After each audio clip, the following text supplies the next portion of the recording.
This is the Founders Federal High School Football Scoreboard on the Sports Talk Media Network. Coming up, scores and reports from across the state and analysis from David Shelton. The scoreboard is brought to you by Founders Federal Credit Union. Relax, you're with Founders. Now your host for the High School Scoreboard, Phil Kornblut. And good evening, everybody. Welcome into the High School Football Scoreboard here on the Sports Talk Media Network, brought to you by Founders Federal Credit Union. Great to have you with us on this Friday night. Hope you got a chance to get out and watch some high school football tonight, because we're getting down to those final games and those final teams still involved in football in 2023 in South Carolina. Of course, the goal is to win a state championship. The goal is to be practicing on Thanksgiving week, and the winners tonight will be doing just that, practicing on Thanksgiving week, getting ready for the upper and lower state finals next week. So we have got a fairly large number of scores in at this point. David Shelton will be joining us here in a little bit to add his expertise, his analysis. We'll have plenty of reporters calling in with games being played tonight across South Carolina. Okay, so we look forward to bringing it all with you tonight here on the High School Football Scoreboard, brought to you by Founders Federal Credit Union. So let's begin with the scores that we do have in, and you got to feel like Dutch Fork and the coaching staff over there, Tom Knotts, they're like the cat that ate the canary, because, they had their struggles during the regular season early on, and they were written off by a lot of people. They had some significant lineup changes, quarterback issues. And here they are. They're going to play for a spot in the state championship game next week. Dutch Fork beats Gaffney, and it wasn't even close, 35-10, the final score. So Dutch Fork advances with a solid home win over Gaffney tonight, 35-10. Their opponent next week, J.L. Mann. Who saw that coming at the beginning of the season? Maybe a few people with deep knowledge might have seen J.L. Mann coming together and having this kind of season. J.L. Mann beats Hillcrest tonight, 21-13. So J.L. Mann and Dutch Fork will play for the Upper State 5A Championship next week, and a spot in the state championship game the following weekend in Orangeburg at South Carolina State University. Dutch Fork 35, Gaffney 10, J.L. Mann 21, Hillcrest 13. White Knoll Sumter, Carolina Forest Somerville. We'll update those games for you here coming up. What we've got final in 4A, both in the lower state. And you got to tip your cap to the Lancaster Bruins. This was a team that did not have a good regular season. They had one win. That's what got them in the playoffs. Then they went on the road, and they won 2 games. And it put them on the road tonight against the Bruins of South Florence, the defending state champions. They gave them a battle. Final score, South Florence 42, Lancaster 22. So, again, you have to credit Lancaster for hanging in there and putting up a fight. 42-22, respectable from their standpoint. South Florence advances to play Irmo. What a year the Yellow Jackets are having. They had a big win tonight over James Island. Final score of 34-7. That's a big offensive night against a team with an excellent defense in James Island. But Irmo also playing great defense and limited the James Island to just the touchdown. 34-7, Irmo over James Island. South Florence 42-22 over Lancaster. Other 2 games, Greenville Northwestern and Westside Midland Valley. We'll update those momentarily. To the 3A ranks in the upper state, Daniel continues to win, and they defeat Chester 49-20. 49-20 Lions over Cyclones tonight. That's upper state. In the lower state, here comes Camden. Camden advancing, defeating Gilbert. Another close one. 35-28 there. Camden over Gilbert, 35-28. Belton Honeypath Clennon and Brooklyn Casey Crestwood, the other 2 games In the 3A, we'll update those in a moment. Let's go to the 2A bracket where Abbeville moves on. The Panthers, they defeat Silver Bluff 16-6. That's in the upper state. We will update Strom Thurmond and Gray Collegiate momentarily. In the lower state, Hampton County, first year of existence, and they are moving on to the lower state finals. They beat Andrew Jackson 37-21. They will face Oceanside Collegiate. Oceanside Collegiate, big win tonight over Barnwell, 43-6. To the 1A bracket, and Christchurch, a winner over Blackville Hilda in the upstate, 27-7. Christchurch over Blackville Hilda, 27-7. The opponent was going to be somebody nearby, a neighboring rival. It's going to be either St. Joseph's or Southside Christian, and it turns out it's going to be St. Joseph's. St. Joseph's beat Southside Christian 27-14. So next week, Christchurch and St. Joseph's will get together. In the lower state, Johnsonville, Lamar, Bamberg, Earhart, and Cross. We'll update those scores in a moment. In the SCISA playoffs, these are championships. Now they're having this weekend for SCISA, and Hammond has done it again. 7 straight SCISA championships for the Skyhawks. They had a battle tonight, but they beat Lawrence Manning 28-21. Hammond over Lawrence Manning 28-21. And we've got the 8-man championship game being played tonight as well. That's Holly Hill Academy and Jefferson Davis. We'll update that in a moment. Tomorrow at Charleston Southern University. For 3A, you've got Wilson Hall and Hilton Head Christian. For 2A, Bethesda Academy against Williamsburg Academy. And 1A, Lee Academy against Patrick Henry. All right, now let's take a look at and see if we have any other finals to come in to tell you about. Yes, we do. So in 5A, lower state, Somerville and Carolina Forest, high-scoring game here, and Somerville advances 63-35. 63-35 Somerville over Carolina Forest. So the Green Wave rolls on to play in the lower state championship. That lower state championship opponent will be White Knoll, and what a year White Knoll is having. They dispatched Sumter High tonight 35-7. 35-7 White Knoll over Sumter, and 63-35 Somerville over Carolina Forest. So in 5A, the state semifinals or upper and lower state finals are set. Dutch Fork and J.L. Mann in the upper state, White Knoll and Somerville in the lower state.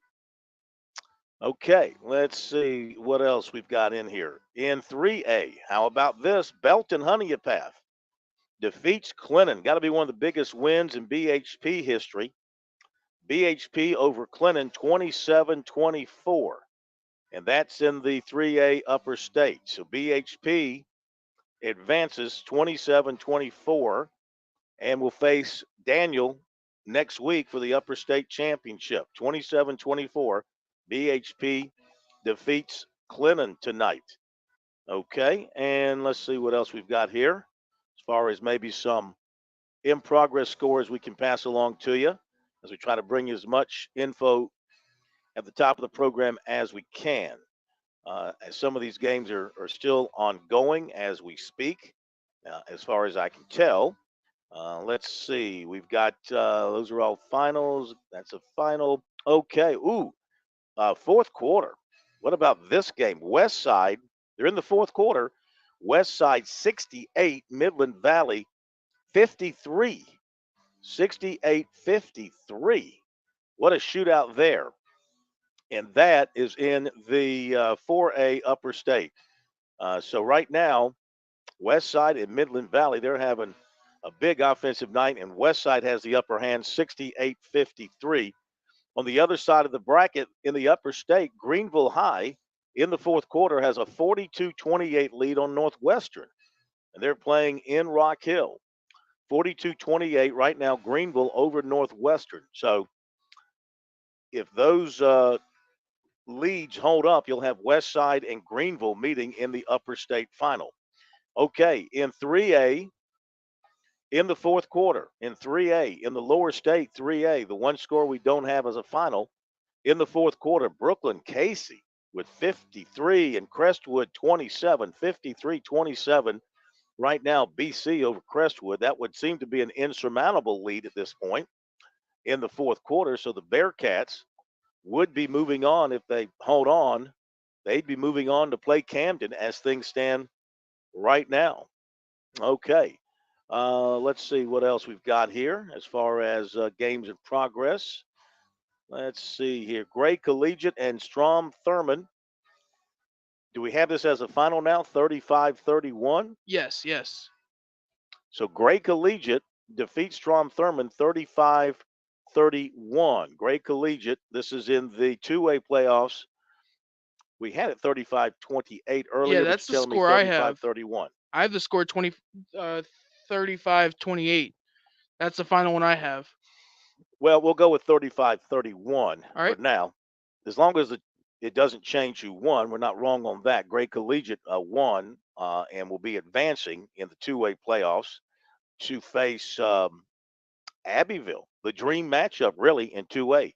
Gray Collegiate and Abbeville, okay? All right, and let's see. In the fourth quarter, Bamberg Earhart is up big on Cross. This is in the 1A lower state. Bamberg Earhart 41, Cross 6. Bamberg Earhart will advance to play either Johnsonville or Lamar in the lower state final. Bamberg Earhart leading 41-6. And let me see if we have any kind of score yet on that other game. And we don't at this point. So I think we are up to date. Let me just double check one other source here, and then we'll hit the break, and then we'll start to get to some reporters who are calling in with stories on tonight's games. Just want to double check one more time before we go to the break and see. Yep, we got a final. Thought we might. Johnsonville has beaten Lamar. Johnsonville 14, Lamar 12. Johnsonville 14, Lamar 12. So Johnsonville will advance to play Bamberg Earhart once that Bamberg Earhart game goes final. Again, Bamberg Earhart comfortably ahead in that one. All right, and so you got that. And the West Side game has gone final. West Side defeats Midland Valley tonight, 68-53. Can't wait to see some of the offensive numbers from that. 68-53 West Side over Midland Valley. What an offensive shootout in that one. Okay, there you go. Everything is in for now. So we've got almost all the finals. We got Greenville leading Northwestern. Barring a collapse, the Red Raiders are going to advance. Looks like Brooklyn Casey's going to advance and beat Crestwood and move on. And Bamberg Earhart's going to advance and beat Cross and move on. Everything else is final. We go to the break and we'll come back to get some reports. And also David Shelton. He is now ready to rock and roll with us as well. Can't wait to get his thoughts on some of these games and also hear from our reporters out in the field as well. We'll be back. It's the High School Football Scoreboard, and it's brought to you by Founders Federal Credit Union all across the state of South Carolina. We're back in just a moment.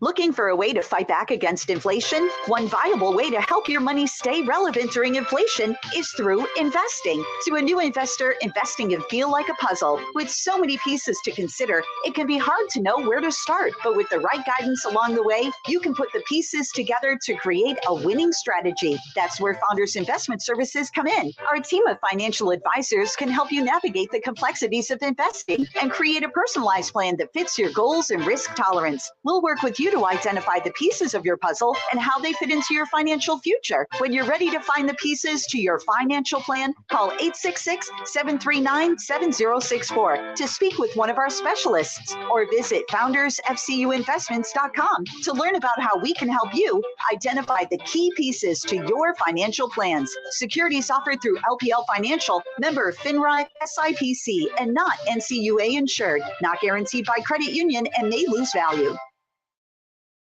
Touchstone Energy Cooperative members save more on electricity, and members save more on insurance, groceries, healthcare, restaurants, travel, concerts, and sporting events through co-op connections.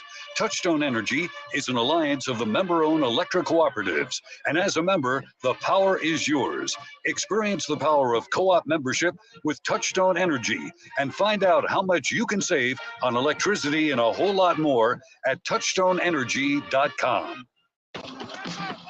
Football season is upon us, and that means Columbia is welcoming fans from around the corner and across the country. No matter where you're from, Gamecocks love coming together for game day energy that can only be found in South Carolina's capital city. Book hotel rooms, find pre- and post-game activities, and plan your tailgate spread with local favorites from pimento cheese to barbecue at experiencecolumbiasc.com. We'll see you soon, and go Gamecocks!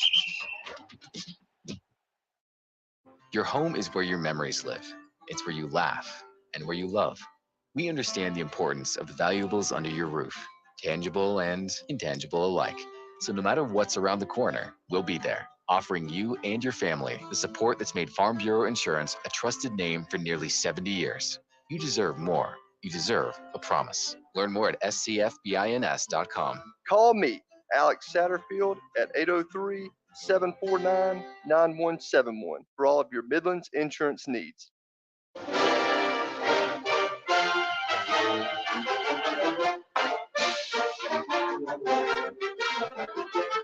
Welcome back, everybody, to the high school football scoreboard. It is brought to you by Founders Federal Credit Union, now joined by David Shelton of the High School Sports Report and the Charleston Post and Courier. And great to have you back with us, David. And tell us about the game you were at tonight down in the Low Country. Then we'll dive into some of these other games. Well, I mean, it was a 6-0 lead for Barnwell early in the game, about midway through the first quarter. First touchdown Oceanside has given up in the playoffs, and then Oceanside scored the next 43. Yeah. And really didn't give Barnwell much. They forced a bunch of punts in the first half. After that first drive, it was, Barnwell hit a couple of passes in the second half, but the game was decided, and Oceanside moves on 43-6. And they will host Hampton County, which should be a really, really good game. Two really good defenses, very physical teams. I was talking to Oceanside coach Chad Wilkes after the game, and he said just a little bit that he's seen on film. He said, Hampton County is huge. Mm-hmm. And so it'll be a good test, and it should be a really good lower state game. Look forward to it. Let's talk about some of the games that have also been completed in other parts of the state now. And let's begin in 5A. And I said, Tom Knotts and company, they got to kind of be like the cat that ate the canary, kind of winking at everybody. They beat Gaffney tonight and beat them soundly 35-10 to move to the upper state final. And, 5 weeks ago, everybody kind of written Dutch Fork off and figured it just wasn't going to be their year. And we're going to have another, somebody else emerging from 5A. But here they are once again, a win away from getting back to the state championship game. Well, let's be honest. A lot of people wrote them off, but one that didn't, and that was me. Yeah. And I picked them last week. I said they were going to beat Gaffney, and they put it on them tonight. I mean, I have to think about next week with J.L. Mann. Obviously, Dutch Fork will be favored, having been there, done that. But Tom Knott works a miracle. I was talking with a high school coach tonight at the game I was at, former high school coach, and he thought Gaffney's athletes were going to give Dutch Fork a problem. And I said, Coach, I'm willing to bet you a barbecue dinner or whatever you want to bet. I tell you, you don't give up Tom Knott in the playoffs. And he wouldn't bet me because he wasn't real confident. But saw him after the game, and he's like, "You called it." So they got to win another one. But they certainly showed their true mettle tonight, and they have in the playoffs. And they get the host next week. Yeah, J.L. Mann has never been in this position, and they've obviously got a really good team. But I mean, I don't know how you pick against Tom Knotts and Dutch Fork next week. I really don't. It would be an upset. I'll just say that if they lose, it would be an upset. Yeah, for sure.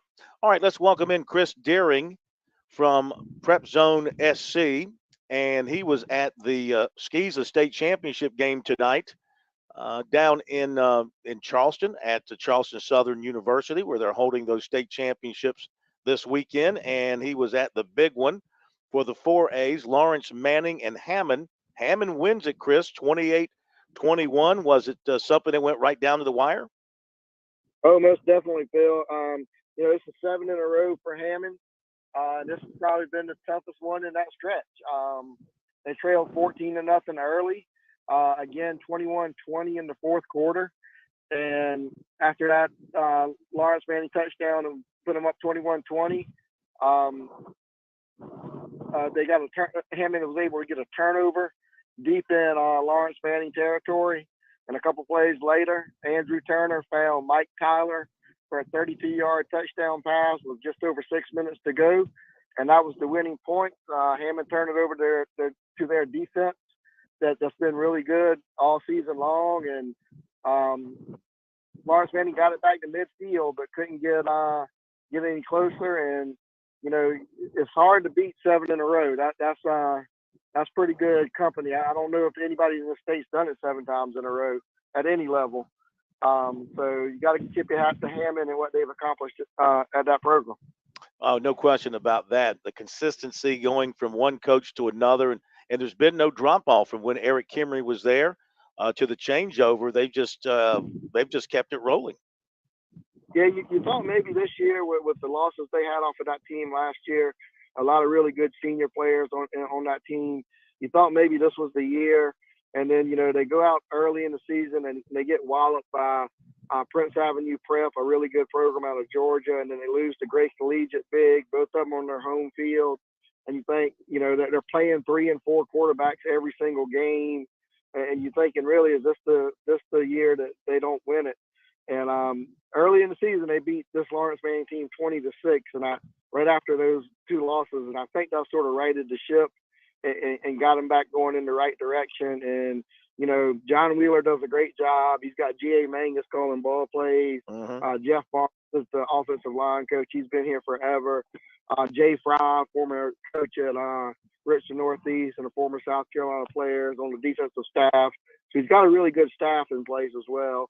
So they were able to, circle the wagons and get everybody on the same page. And again, they win 7 in a row tonight. That's unprecedented in the state of South Carolina.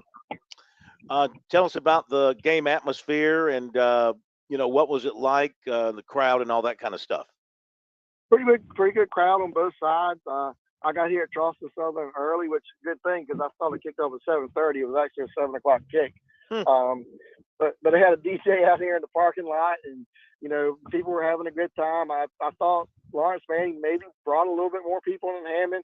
It was sort of hard to tell. Hammond was the home team on the larger side down here at Charleston Southern, but they had a good crowd. Several college coaches on hand that I was able to see, checking out some guys. Mike Tyler, the junior tight end. I know he's got offers from, I think, Louisville and Cincinnati and a couple other, big time programs. And he showed why tonight with that touchdown catch. Pretty much, one-on-one coverage in the end zone. He just went up over the guy and caught it. So a pretty big time catch by him. But it was a great atmosphere. I've been gone for a few weeks, Phil, as we talked about, off the air. And it was nice to finally get back out and be in the midst of everything and see the state championship won tonight. So I'm glad to get back out and be able to call in and report. Absolutely. You can't find good high school football in China, can you? No, I don't think they have a lot of good high school football in China. I'm not really sure. Then I came back and got sick, and I was actually on the questionable list as of about 12 o'clock today. But I made a little bit of a rally, and Nate was able to come down, and glad to be able to do it and bring these kids the what they deserve. They work hard. All these kids work hard, and it's just a good thing to get back out here and be able to report on them. Well, we'd expect nothing less from a Berkeley Stag. Thank you, and glad you're feeling better. And we appreciate the report. Have a great weekend. All right, thank you. You too. Thank you, pal. We got another state champion to announce. Jefferson Davis wins the 8-man Skeeza Championship, defeating Holly Hill Academy to 14. We'll be back after the break. This is Ian with AccuClean. With the holiday season and gatherings with friends and family quickly approaching, now is the perfect time to get your carpets, rugs, and upholstery cleaned. AccuClean is a veteran-owned and local carpet cleaning company located in the Midlands for over 20 years. Call AccuClean today at 803-957-1202 to make sure your carpets are refreshed this holiday season. Once again, that's AccuClean at 803-957-1202. We hope to see you soon. When I served in Iraq and Afghanistan, my buddies and I would do anything for each other. That's important whether you're in a firefight or fighting to regain your life. When I came home injured, there are people I can count on, like DAV. DAV, Disabled American Veterans, stands behind America's veterans to make their transition back home easier with free services and help getting the benefits they've earned. Help us fulfill the promise to our men and women who served. Go to DAV.org to learn more. Qualify him for running for president. The former president is a heavy favorite to receive the GOP nomination for president in 2024. This is SRN News. If you are 65 or older, you know this. Watching your hard-earned dollars fly out the window on healthcare costs is frustrating. Well, here's something that can really help, and it's worth taking a minute to look into. MediShare 65 Plus. MediShare is a community of Christians who share each other's healthcare bills, and it really is a community too. People encourage and pray for each other.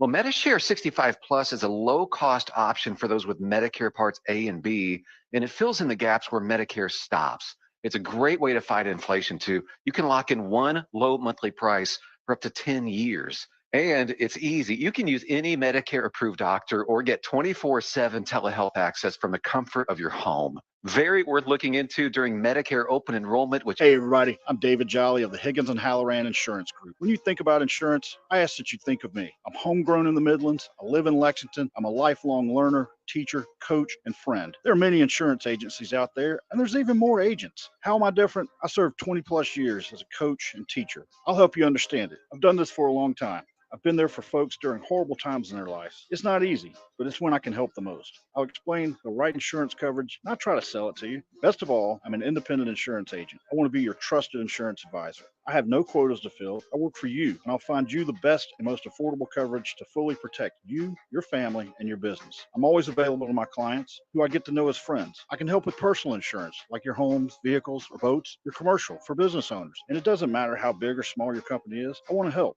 So when you think about insurance, think of me, David Jolly of the Higgins and Halloran Insurance Group. Online at higginsandhalloran.com or give me a call at 803-850-0054. Can your IRA stand up to the next financial crisis that our top economists are saying is at our doorsteps?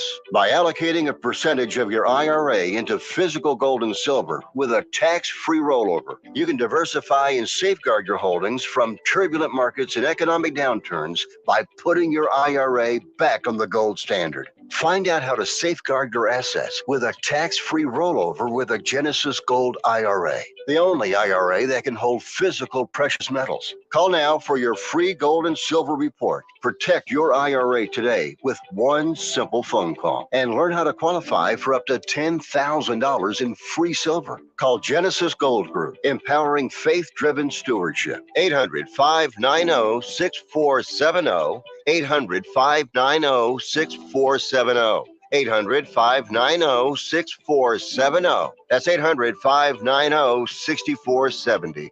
Holiday shoppers ready to get some great Christmas discounts? Well, Shooter's Choice is where you need to be. Shop early and experience their brand new, beautiful remodeled showrooms. It's a new and easier shopping experience at Shooter's Choice with huge selections of new firearms and accessories to choose your perfect Christmas gifts from. I'm talking store-wide discounts, different items all month long, many with limited supply. So maybe you need some help, huh? Well, why don't you let the staff at Shooter's Choice help you make the best choices? See, they're the real deal. Seasoned firearms experts waiting to share their knowledge during your buying experience. Too many choices for that loved one, huh? Well, grab a gift card. Let's not forget November brings you the magical Black Friday weekend at Shooter's Choice with some unreal, ridiculously low prices on select firearms. Save hundreds of dollars on Black Friday weekend as well as store-wide the whole month of November. If you can't make it to the store, shop online. ShootersChoiceSC.com. Get that Christmas wish list ready. Make your shopping experience an easy and pleasant one. Make your first choice your best choice. Make it Shooter's Choice.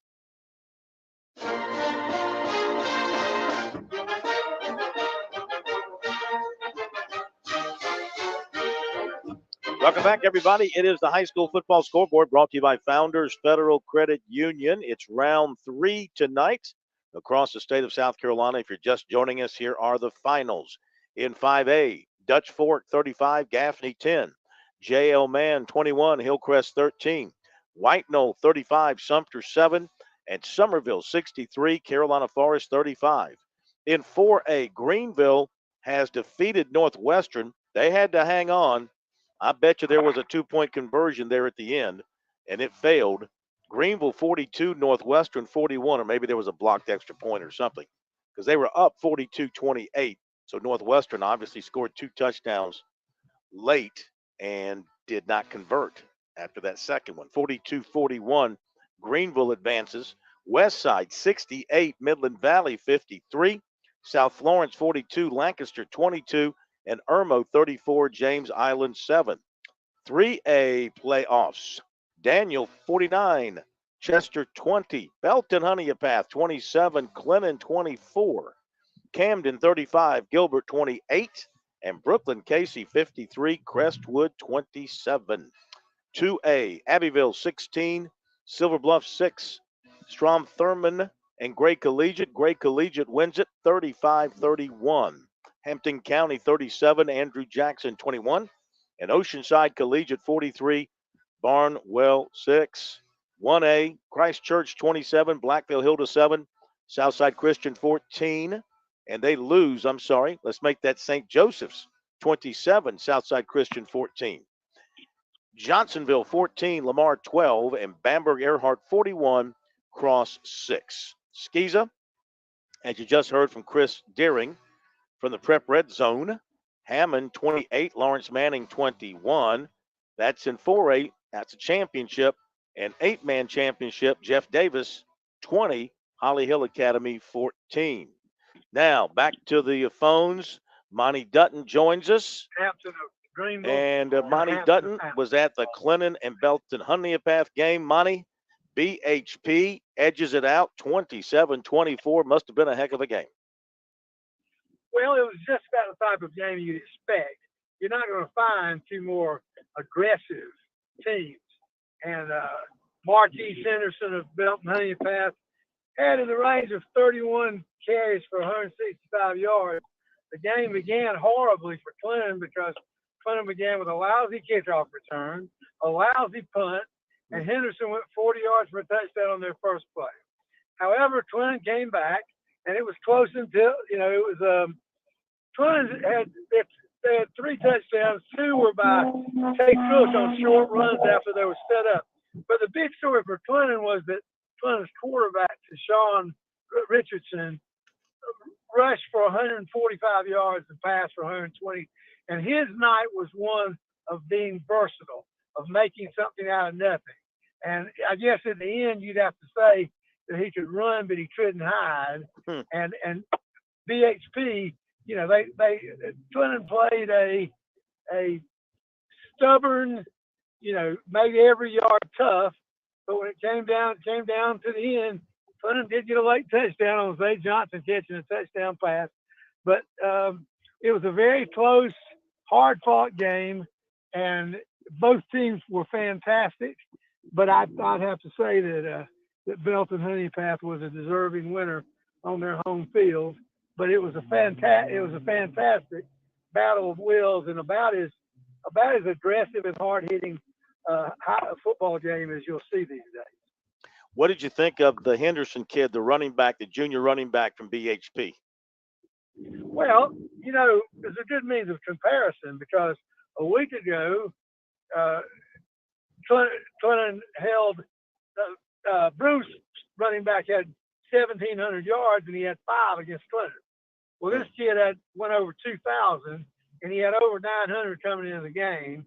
And he is not, he's really fast, but he has remarkable leg drive. He's not very big. He's like 5'10", 170, and he's remarkably powerful for that. but he's, Clinton still made it his yards tough, but he's the better back, I'd say. Means is the name of back from Broome. Yeah. So tough loss for Clinton. They'd had another great year. Corey Fountain's doing a wonderful job. How much do they have coming back next year to look ahead to 24? Well, last year was the year that Clinton really lost 1 million people. They had 25 seniors, and a lot of.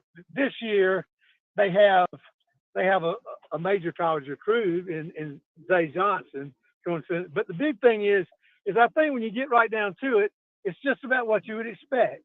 Clinton had a lot of talented players, but they were thin, and they were hurt by injuries this year more than last year.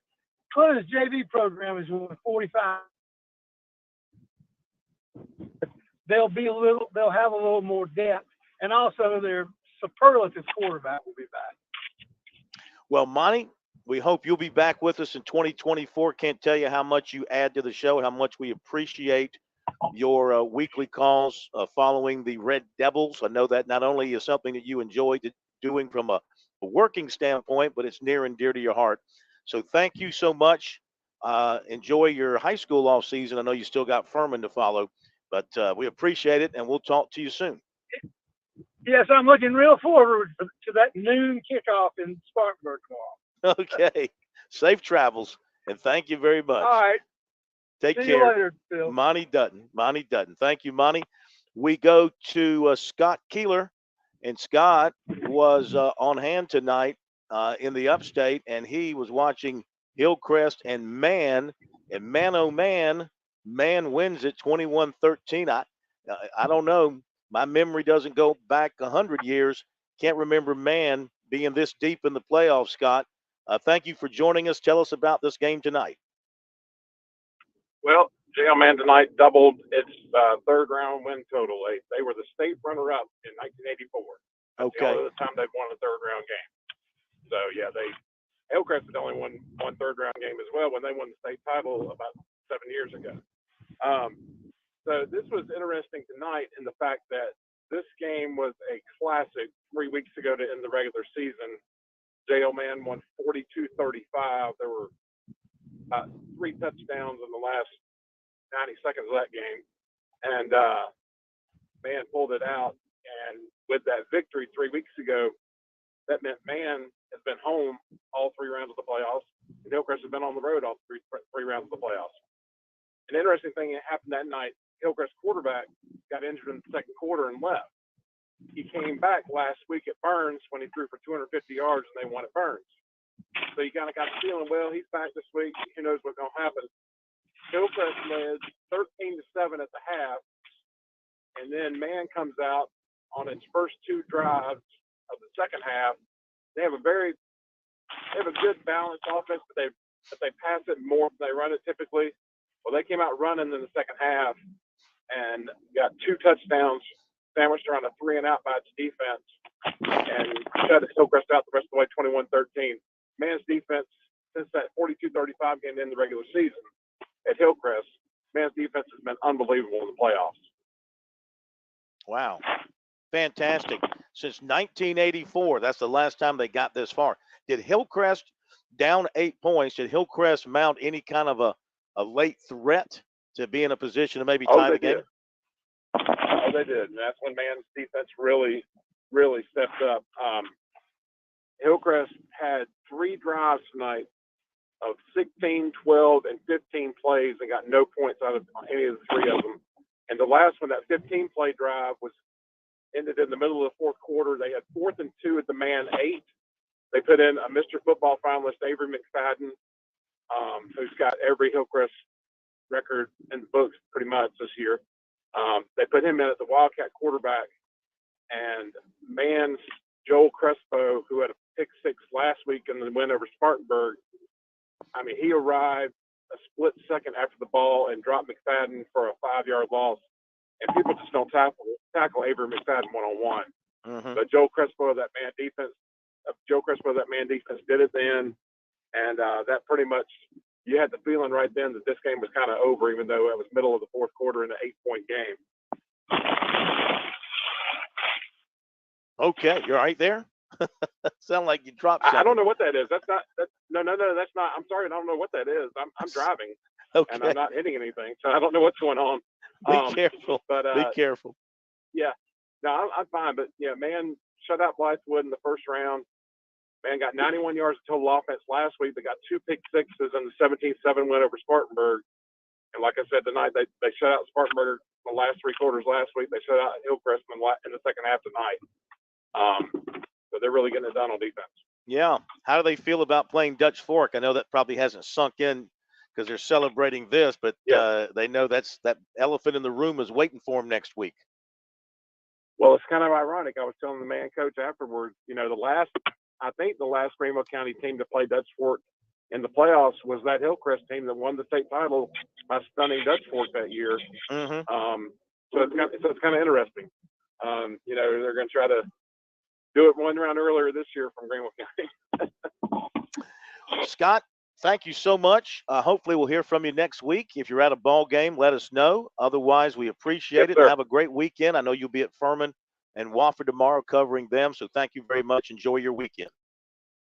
Thank you, sir. Bye-bye. Thank you. Thank you very much, Scott Keeler, with that story. And let's get the story on the Sumter game as we touch on most of these 5A games. White Knoll big over Sumter tonight, 35-7. Bruce McNeil, voice Sumter Gamecocks.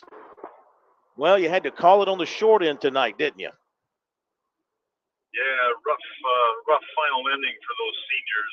The finality hits you quickly, I guess, when you know you're losing and you just feel like you've always got more time. And Sumter couldn't do enough tonight because there wasn't enough space to go with the time that they had. White Knoll defensively had the reputation and the bump that went with it, and they lived up to it. Sumter, I think, collectively tonight fell only about 77 yards on the ground. The holes that would open up were just as quickly closed, and they just could not sustain drives. Got picked off 3 times. Their first attempt to score was a field goal that got blocked and returned for a touchdown. That was the only score in the first quarter. And then White Knoll had a late march in the second quarter and scored with about 20 seconds left to put them up 2 scores. And they just couldn't get anything going, offensively, and the defense was getting tired. And it was just one of those things. They got a late pick 6 in the second half, and finally Sumter got a touchdown late in the game. But by then it was all said and done. And White Knoll, Somerville should be great. Oh, yeah, that should be a dandy. Disappointing ending for Sumter for this year. Another really good year, but not where they want to be. I mean, I'm sure that they begin every season thinking they're going to be playing for a championship, and came up short this year. What about the future for this program? What comes back? Where should they be next year? Well, they've got a lot of junior talent that will come back, both Tam Fortune and John Peoples at tailback. They'll have Anthony Addison back, and they will have Jordan Lowry back, 2 of their defensive ends, part of that 3-man front. They've got a starting cornerback that will come back, Bryce Allen. There's a lot of young talent coming up. Sumter is a big enough school. I don't think they think about reloading or rebuilding. It's more about reloading and just restocking the cupboard. There's a freshman quarterback that played a little bit this year, Franklin Richardson. He's already about 6'1" and 196 pounds. And I remember the first play he played in mop-up, he took the ball and ran like 40 yards for a touchdown. So I think they will have a strong ground game. They graduate at least 4 seniors out of the starting O-line. But there's a lot of talent coming back, and kids that got to play this year, they've got some depth in the secondary. They'll have some good receiver talent coming back. So I think they'll be pretty formidable. Well, hey, Bruce, great job once again all season long. Really appreciate you taking time out after a long night to join us every week here on the Scoreboard and telling us about the Sumter Gamecocks. We appreciate it. Have a great Thanksgiving, a great off season. Talk to you soon. Phil, that sounds good. Okay, thank you. I think his cell just gave out there at the very end. All right, Bruce McNeil with the story there on Sumter's loss to White Knoll. So White Knoll and Somerville next week. and Dutch Fork J.L. Mann next week. We'll get David's thoughts on those pairings and more after the break. We'll get more reports on as well as they roll in and go back over the scores too. If you are just joining us, you don't know all the scores, stay tuned. We'll get that to you as well. We'll also drop in some basketball scores tonight. We'll have time. A lot of basketball tonight involving state teams. And, of course, South Carolina still has a game to play tonight at 11:30 against DePaul out in Phoenix. So they'll be playing into the wee hours. We're back in a moment.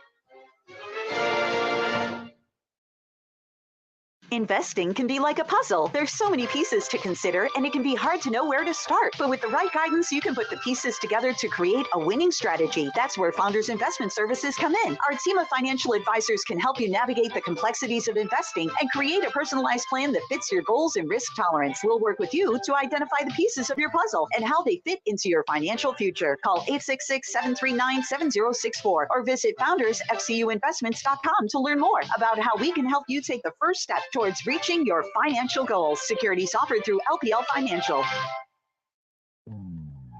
Call Lawyer Lisa. Experience the difference with Lawyer Lisa. Hi, this is Lisa Hostetler Brown. Do you know the difference between a revocable trust and an irrevocable trust? The difference could easily save you hundreds of thousands of dollars in long-term care costs. Visit lawyerlisa.com to schedule a consultation today. Call Lawyer Lisa. Experience the difference with Lawyer Lisa. 7511 St. Andrews Road, Irmo, South Carolina. Daddy, you need a trust. South Carolina's taste buds have spoken, and they're asking for beef. There are more than 7,800 farms raising cattle from pasture to plate in the Palmetto State. So whether it's steaks on the grill before the big game, sirloin medallions plated for date night, or burgers with the family, make sure beef is a part of your playbook this football season. Smoked, grilled, and slow roasted. Find the best way to enjoy your beef at sccattle.org. Beef, it's what's for dinner in South Carolina. Funded by the South Carolina Beef Council, part of the Beef Checkoff program. Farm Bureau Insurance's agricultural roots and ties to South Carolina farmers have shaped the company's culture and work ethic, providing a unique customer experience. Customers are treated like people, not policies. Now, while other insurance companies may have a one-size-fits-all approach to handling customers, we believe you need to be valued and treated right.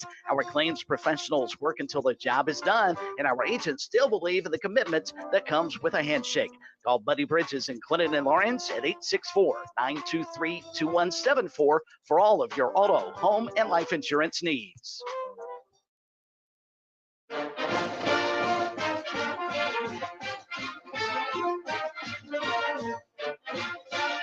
Welcome back, everybody, to the high school football scoreboard on the Sports Talk Media Network. Phil Kornblut and David Shelton and Josh Cohen, all connected, various parts of the state. And let's go to Thomas Grant, who was on hand to watch Dutch Fork and Gaffney. Dutch Fork wins it 35-10. And Thomas, thank you for joining us. Boy, I mean, the score indicates domination by the Silver Foxes, and I guess there's no other way to put it. They dominated this game. Well, basically, you could put it this way. Gaffney only amassed 168 total yards. They were held to 54 passing yards.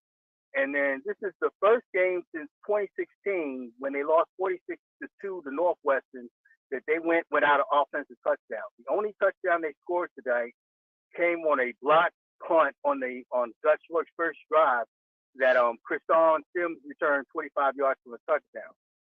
Dutch Fork responded with a 8-play, 65-yard drive to tie the game that ended with the first of 2 touchdown runs by Ethan Austin. He came in place of Jonathan Hutt, who's still dealing with a hamstring. But for the most part, he seemed to guide the offense. The big thing was he didn't commit any turnovers because basically the defense took care of everything else.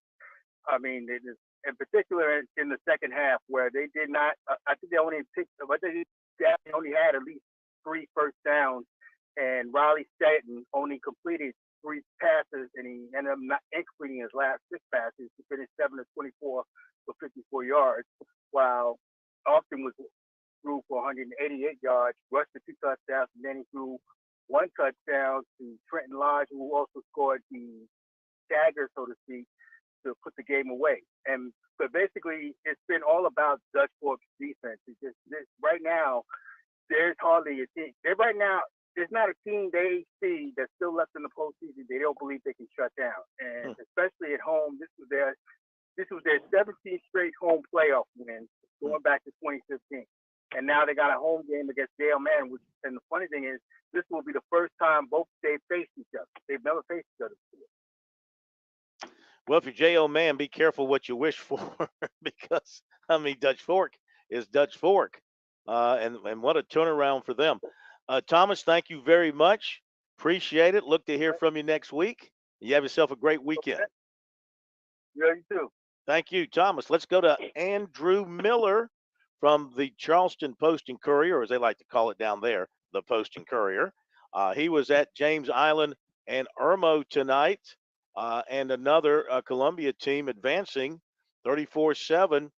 Andrew, Yellow Jackets, pretty good. Great offense and terrific defense tonight. Yeah, I think I was more impressed with their defense than I was their offense. James Island has been a really good offensive team. I've seen them play probably a half dozen times over the last 2 years. Haven't really seen anybody slow them down. They've been able to pass the ball. They got a really good quarterback, really good running game. And give Irmo credit, they just dominated both of the lines of scrimmage, offensively and defensively. The big running back went over 2,000 yards for the season tonight, at 161 yards unofficially and a touchdown. And then A.J. Brand, their quarterback, rushed for 115 yards and then scored 2 touchdowns and then threw another TD right at the end of the game. What'd you think of him? You're a guy historically who loves to evaluate quarterbacks. What'd you think? I think he's pretty good. He's only a junior. I know that there are some, FCF schools that like him. And again, with the running back, Alan Hendricks, I think is that his last name? I believe that's correct. He's already got offers from Chattanooga, the Citadel, and Wofford. I know the Citadel. I cover the Citadel. I know they are very, very interested in him and hope he will come to the Low Country next season. But yeah, that quarterback, he's legit. He's pretty good. Really good feet, makes good decisions, doesn't take too many chances there. And I was really impressed with their whole team athletically. Again, I hadn't seen a team down this way that has been as physical as James Island has been the last 2 seasons. And Irmo was the more physical team tonight, no question about it. Yeah, that's something when you talk about that. And James Island is as good as their defense has been this year, last year too. Okay, Andrew, thank you, man. Appreciate it. Enjoy the game tomorrow with Citadel if you're following those guys, and talk to you again soon. And we really appreciate it. No problem, Phil. Talk to you next time. All the best, buddy. Thank you. Okay, Andrew Miller from the Post and Courier. All right, David, we gave you a little bit of a break there. You could take a quick nap, maybe eat a ham sandwich, and join us. From listening to all those, I definitely ate. I definitely ate. I was hungry. We're looking out for you. So go, think about those reports and what caught your attention. Well, I think everything that of the reports, nothing caught my attention because I'd already knew the details. But I tell you, that game at Westside in Midland Valley, Travion Dunbar, the running back from Midland Valley, went over 3,000 yards. He scored 8 touchdowns. But apparently he can't play defense because Westside put up, 67 points? That offense, I got him with 68. Yeah, whatever. A lot of points. How do you score 8 touchdowns? How does one guy score 8 touchdowns? Well, you hand him the ball, and then he crosses the goal line, and it happens that way. I know you're from Lada, and y'all don't score a lot of touchdowns, but that's kind of the way it works. And but that game next week between Greenville and Westside, the rematch. Westside beat Greenville earlier in the year, but that is going to be some points. That's a big story. Northwestern was my pick to win the Upper State, and they get knocked out by a point tonight. So Greenville Westside is going to be a great 4A Upper State game. Absolutely. Okay, hang on, David. We'll be back after this top of the hour break. Don't go away. Weekdays from 7 to 9 on The Point. It's Kev and Brian in the morning. The news, the traffic 4 times an hour, and your daily forecast. Topics to wake you up, topics to make you smile and laugh. Hope you'll join us. The Point. The Point. WQXL Columbia, W264DF. From the Bart Fireside Studio, the solution for keeping you warm this winter. This is 107 The Point.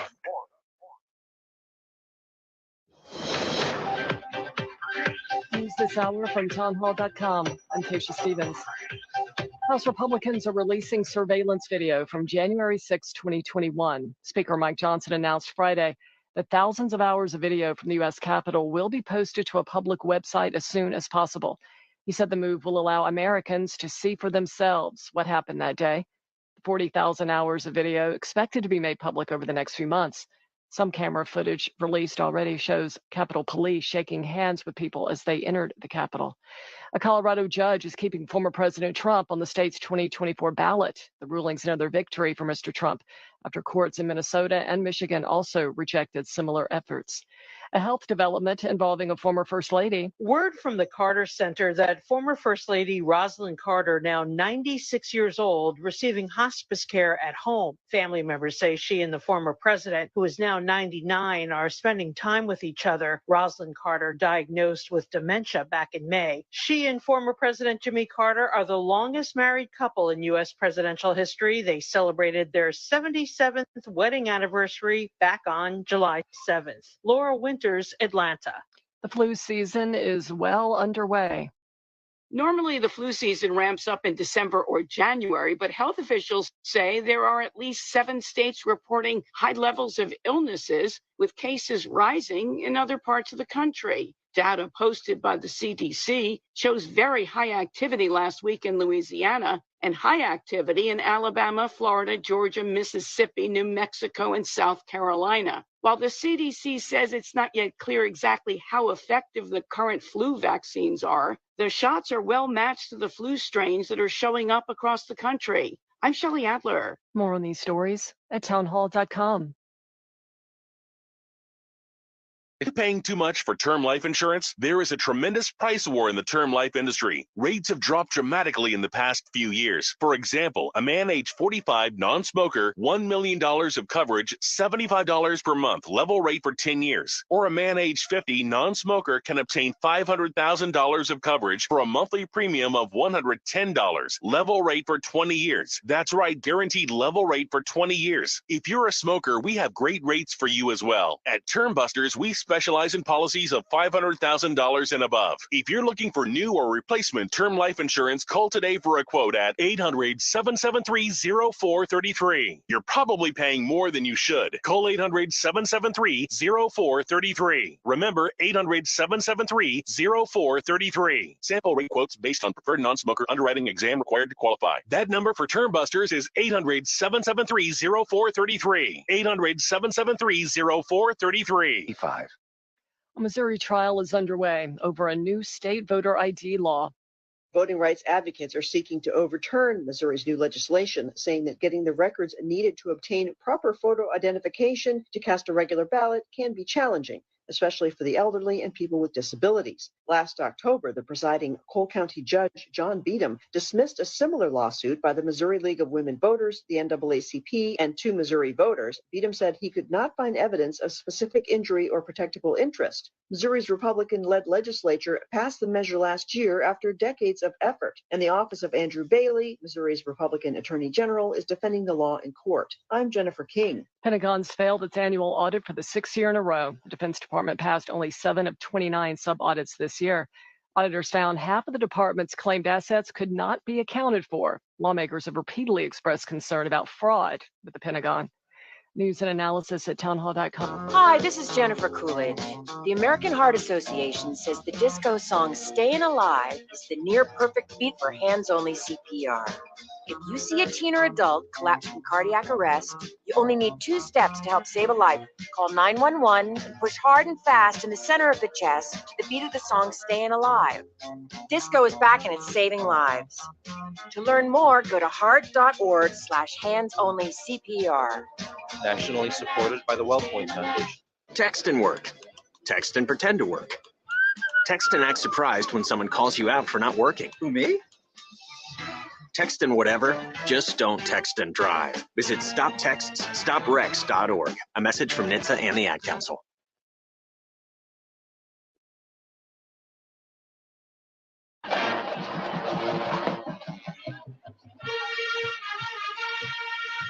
This is the Founders Federal High School Football Scoreboard on the Sports Talk Media Network. Coming up, scores and reports from across the state and analysis from David Shelton. The Scoreboard is brought to you by Founders Federal Credit Union. Relax, you're with Founders. Now your host for the High School Scoreboard, Phil Kornblut. And welcome back, everybody. It is hour number 2 of the high school football scoreboard here across the state of South Carolina, brought to you by Founders Federal Credit Union. Thank you to Founders Federal Credit Union for everything you folks do for high school football in South Carolina. You are great, great supporters, and we really appreciate it. We appreciate your involvement, your partnership with what we do here on the high school football scoreboard. David Shelton is with us, and Josh Cohen is back at our studios in Columbia.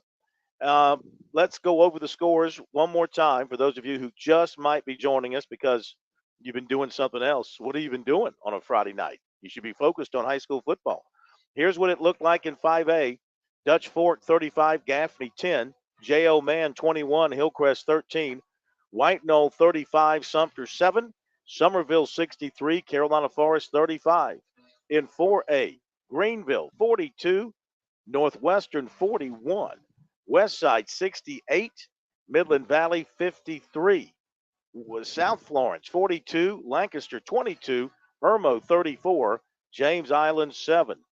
3A, Daniel 49, Chester 20, Belton Honeypath 27, Clinton 24, Gilbert 28, let's correct that, Camden 35, Gilbert 28, Camden 35, Gilbert 28, and Brooklyn Casey 53, Crestwood 27. In 2A, Abbeville 16, Silver Bluff 6, Gray Collegiate 35, Strom Thurmond 31, Hampton County 37, Andrew Jackson 21, and Oceanside Collegiate 43, Barnwell 6. In 1A, Christ Church 27, Blackville Hilda 7, St. Joseph's 27, Southside Christian 14, Johnsonville 14, Lamar 12.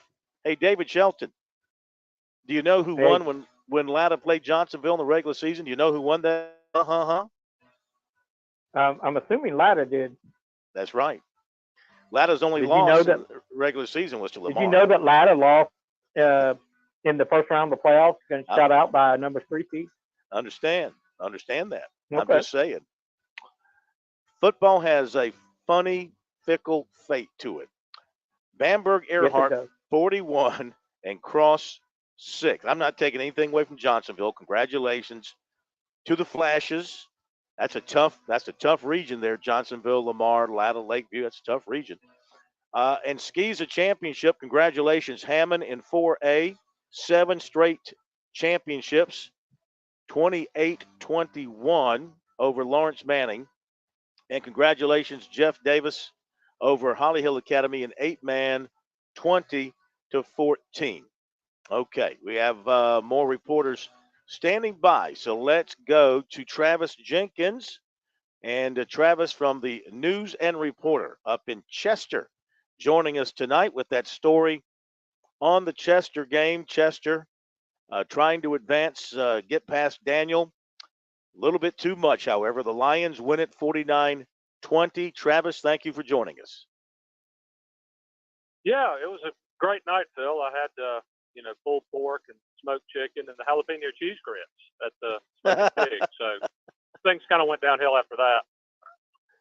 Yeah, I understand. That can happen pretty quickly against Daniel. Yeah. It was a close game for the first half. 21-12 with about 2 minutes left before halftime. Chester drove, I think, to the Daniel 8, had a chance to score, take some momentum into the half, and we're going to get the ball to start the third. So that could have been a pivotal moment, but then Chester got called for consecutive holding penalties. The only 2 holding penalties of the entire night, by the way, for what it's worth, but on either team. Then gave up a sack, ended up punting, actually got an interception with 40 seconds left, drove to the 40, then got called for an offensive pass interference. So that was a big missed opportunity for them. They get the ball to start the third, go 3 and out. Daniel scored 2 quick ones, and that was kind of that. Daniel didn't really run the ball especially well against Chester, and they didn't attack the field deep, but that quick perimeter passing game was effective for them. The screen game was good, and then when Chester safety David Taylor left, I believe I was told with a broken arm, unfortunately. That kind of opened things up in the middle of the field for Daniel. And honestly, Chester didn't play particularly well. Missed some opportunities. Ran the ball really well. I think had probably close to 200 yards on the ground, but the passing game wasn't as efficient as it was. But certainly not as much as it was last week against Chapman, when it was especially crisp. And good year for the Cyclones, but tough to go over to win at Daniel for sure. Always tough. Always tough. How good, in general, how good did this Daniel team look to you from the other side? Good. Very good. Again, they didn't run the ball especially well against Chester, but that the short passing game and their screen game were especially effective. And very solid on special teams. Defense was really good. So that game against BHP next week should be a war, I would imagine. Chester, how much they got coming back next year? Chester was actually a fairly young team this year. The seniors they had were very productive. I mean, you had Elijah Coleman, who's a North-South All-Star, Antonio Hopkins, who was a Shrine Bowler at linebacker, and running back Reggie Heath, big play guy, receiver and defensive back, Kyan Kennedy, defensive end, tight end. And I think they lose one offensive lineman, but that's actually about it. They're pretty young everywhere else, so you have to kind of wait and see how things go with realignment. Maybe looking at Chester being 2A next year, possibly. From what I understand, we'll have to wait and see. It's going to be close, but almost certainly the last time Chester and Daniel will meet in the playoffs, at least for a while, because I don't think they're going to be in the same classification going forward. They've been pretty. I think that's the third time they've met each other in the playoffs in the last 4 years. So, well, one thing for sure. Maybe the last time we said that for a while. Yeah, one thing for sure, Victor Floyd can coach, and he'll have whatever he's got. He'll have it ready to go next year. For sure. Yeah. Hey, thank you so much. Have a great holiday, a great Thanksgiving. We appreciate all the phone calls from you throughout the season. Look forward to seeing you down the road, maybe the All-Star Game, Shrine Bowl, and then back with you next year. Absolutely. I appreciate it, Bill. Thank you, Travis. Travis Jenkins. Appreciate him. He does a fabulous job with the News and Reporter, one of the top high school reporters in our state, and knows his stuff extremely well. Before we get back to David, coaches love to hear from us this time of year, because if they're getting a call from the scoreboard, they have done something great. Or if they're calling us to talk to us, they have done something great. Let's welcome in the head coach, Anthony Rittenauer, who's taking home a state championship for Jefferson Davis tonight. Jeff Davis defeated Holly Hill Academy, Skeeza 8-man championship, final score of 20-14. Coach, welcome in and congratulations. I appreciate it. Appreciate you having us. Yes, sir. Did you do the, I don't know, what did you dump on yourself? Gatorade, champagne, Coca-Cola? What'd you do? It was water tonight, and it was cold. It was cold. Well, tell us about the game. Tell us about the win. And did it come down to the end? Did you have to hold on, come from behind? What was the ebb and flow? It was a pretty suspenseful game. I mean, they're a very good team, Holly Hill. Ironically, this is the third time we've seen each other this season. First time we won in overtime. Second time, I think they got us by about 20 as we had a bad night, and then this was round 3. So, we went up early, kept it kind of tight, tried to slow the game down. They're a really they're a real speed, athletic team, and we wanted to try to control the clock and take the air out of it and kind of pound on them, and we were able to do that. And then they came and had an onside kick recovery and took it down to the 2 or 3 yard line and punched it in and tied it up, and we were able to respond, and it was just kind of a back and forth defensive battle after that. And I think they had the ball on about the 30, and we were able to stop them with less than a minute and a half to go, and able to knee it out and take the win. So we're used to seeing 8-man scores that are like interstate highways, 80 something to 70 something, et cetera, et cetera. You guys played some defense tonight, right? Where'd the defense come from? We've had an incredible defense all year long. I think going into last Friday, our defense, the 8-man, was averaging, giving up about 14 points a game.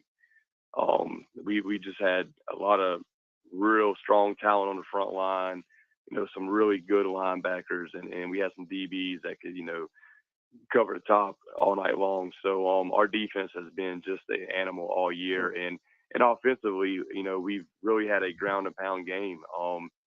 I've coached 8-man for a while now. I was at Clarendon Hall before I came to Jefferson Davis, and you find space and create quick scoring opportunities.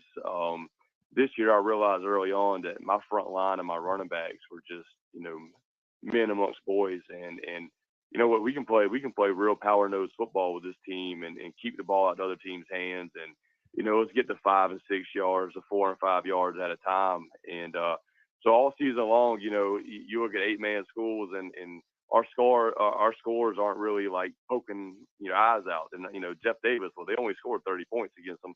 That's by design. We kind of had that game plan all year. We had it the first 2 times we played Holly Hill.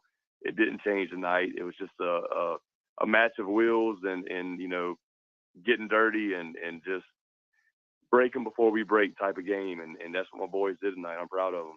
Yeah, good old-fashioned football. David Shelton, do you have a question for the coach? Yeah, Coach, I'm just I'm curious as to what you did to change the culture there, because I know a few years ago, JDA was not very good. They didn't win a whole lot of games, and you had some success at Clarendon Hall, so obviously you knew what to do. But did you just get an influx of talent or size, or because I don't think 3 years ago anybody would have said 2023 JDA is going to win a state title. Not at all. I think we had one young man transfer in this year, and he did help us a good bit on the line. But these kids really bought in, and they really worked hard. They started believing in themselves. They hit the weight room hard in the off season. They kind of got rid of that losing mentality, and I had to beat it into them. They have to believe in themselves, and that starts with me believing in them and them actually believing that I believe in them. It was kind of the same story at Clarendon Hall when I took over there. They weren't doing very well in basketball or football, and I coached both, and we turned it around there the same way we're doing at Jeff Davis. So it's really just about reinventing the culture and getting these kids to believe in themselves and to go out there and work for you. When your coach believes in you and he loves you, you'll go out there and run into a brick wall for them. And these guys really put in the work this offseason. I mean, they earned every bit of this. How do you plan to celebrate?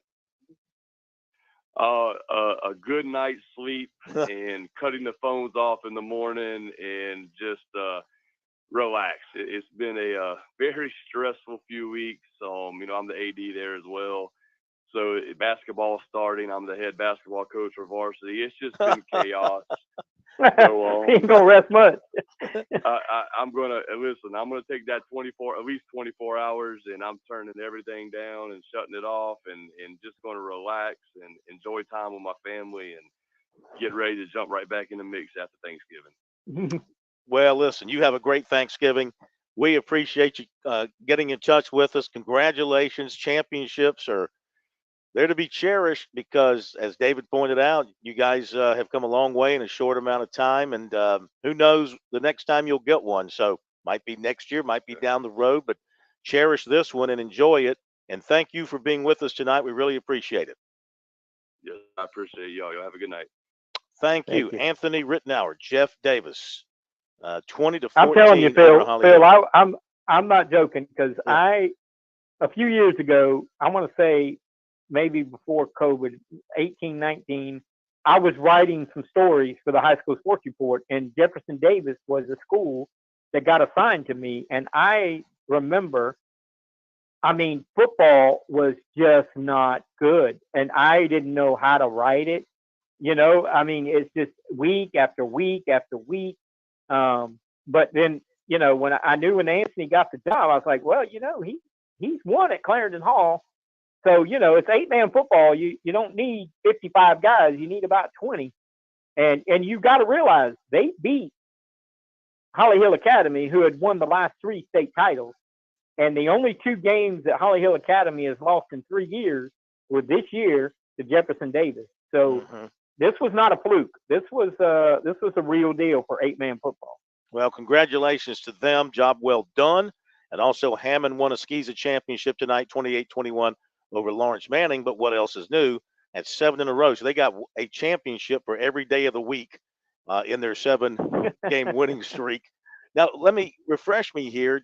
Hammond, did they – not all those championships were 4A. Weren't they 3A for a while? Then they added another division and moved them up to 4A?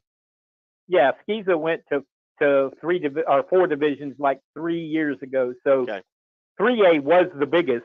Yeah. So they won 7 at the largest classification in SCISA. Yeah. You know, there's only like 10 schools in 4A. But it doesn't, you know, they're you know, Ben Lippin, Cardinal Newman, Porter Gal was really good this year. And of course Lawrence Manning. So this was a more difficult trek for Hammond, so to speak. I mean, a lot of people just assume they're going to win it, but there were some challenges. I mean, there were some good teams in the 4A SCISA rank. Yeah. Okay. We go to the break and we'll come back with more analysis from David. And I think we'll try and hit up a couple of more coaches. Hopefully get in some more reports because I am hoping that we're going to get something from Lou from the game he was at. He was at Camden and Gilbert, I think. So, Lou, if you're listening, the line is waiting for you. And we'll be back after this break.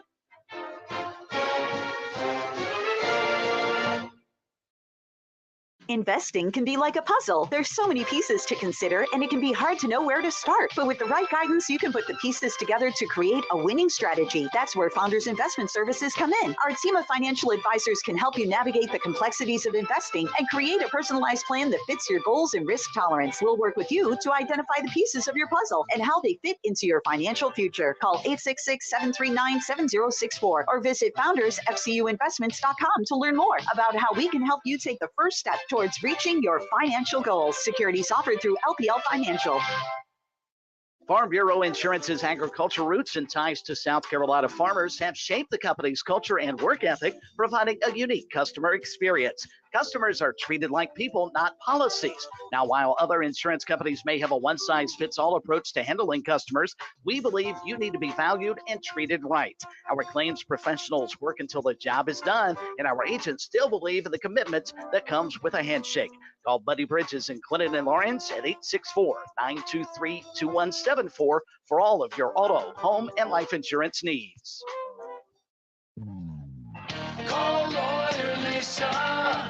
Experience the difference with Lawyer Lisa. Hi, this is Lisa Hosteller-Brown. If you or a loved one are over 65 and haven't completed a long-term care planning consultation, now is the time. Did you know that if you aren't able to afford the high cost of skilled care, your assets can be rapidly depleted to only $2,000 unless you plan 5 years in advance? Visit lawyerlisa.com to see how we can help. 7511 St. Andrews Road, Irmo, South Carolina. South Carolina's taste buds have spoken, and they're asking for beef.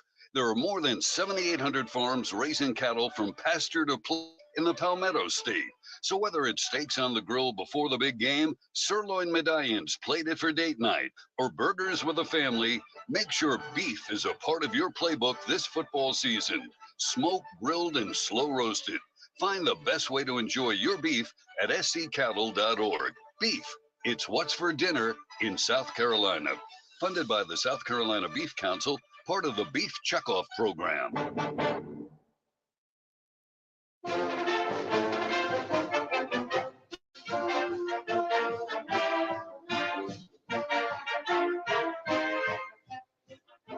Along with David Shelton, Josh Cohen, Phil Kornblut on the high school football scoreboard tonight. Glad that you're with us.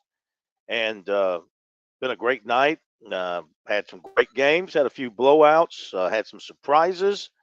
What you might expect in the third round of the high school playoffs. So now we'll have upper and lower state championships next week, and then on to the state championships at South Carolina State University in a couple of weeks. So, David, let's start talking about some of these teams advancing and some of these games tonight, and we'll get some other folks on here after the bottom of the hour break. But let's go. I tell you what, let's reverse things. Let's start in the 1A, and you got Christ Church advancing. You got St. Joseph's advancing in the upper state. So a couple of private schools, and they are, I don't know how many miles apart they are from one another, but I don't think it's very much. They both scored 27 points tonight, and they both played good defense. So should be a terrific matchup next week. Yeah, it will be. These are probably the two best teams. I mean, I guess, St. Joe's knocked off Louisville. A lot of people thought Louisville might make it this far, but St. Joe's beat them last week. So obviously St. Joseph's is really good on defense. Christ Church probably got a little more offense, and I know they beat them during the regular season, but should be a very competitive game. And I mean, like with what the high school league did this week with the new system and the counter, the multiplier or what have you, for like St. Joseph's and Southside Christian and Christ Church, this rule will apply to these schools, right? So this might be their last go around in 1A. We can expect them to be bumped up to 2A, maybe 3A. I would guess at least 2A. I don't know if they'll get all the way to 3A. It's so hard to determine right now because, as I've said before, every school in South Carolina's got out of zone kids. Everybody's got them. So you got to wait till the numbers come out.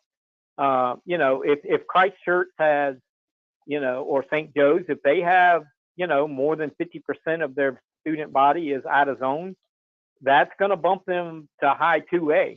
But I really, I guess in some instances somebody could be bumped up two classes.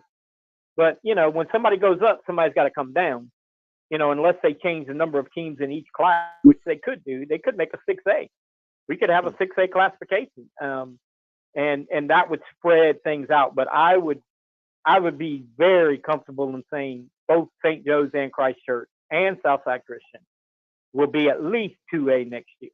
Yeah. All right, let's go. We'll pick up on the other 1A games in a moment, David. But Lou Bajak from the state newspaper and GoGamecocks.com has joined us. He saw our APB. He saw our Batman spotlight in the sky, and he has called us. Good evening, Lou. How are you? Hey, Phil and Dave. How you guys doing? It's great to have you. I was trying to figure out, I know you write about every team in the Midlands. I think maybe you were at Gilbert and Camden? That is correct. It was a fantastic football game. Tell us about it, man. Great Tell us about it. It was it was good. It was back and forth.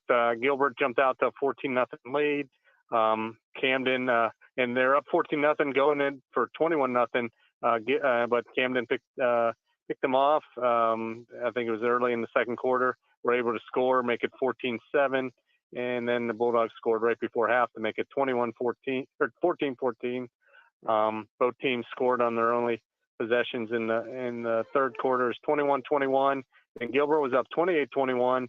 But then Camden answered, I think, in the 3-play drive. Grayson White hit Jaw Mayrant, tied at 28, and then Gilbert got to about the 50. They got stopped. It was 4th and 9.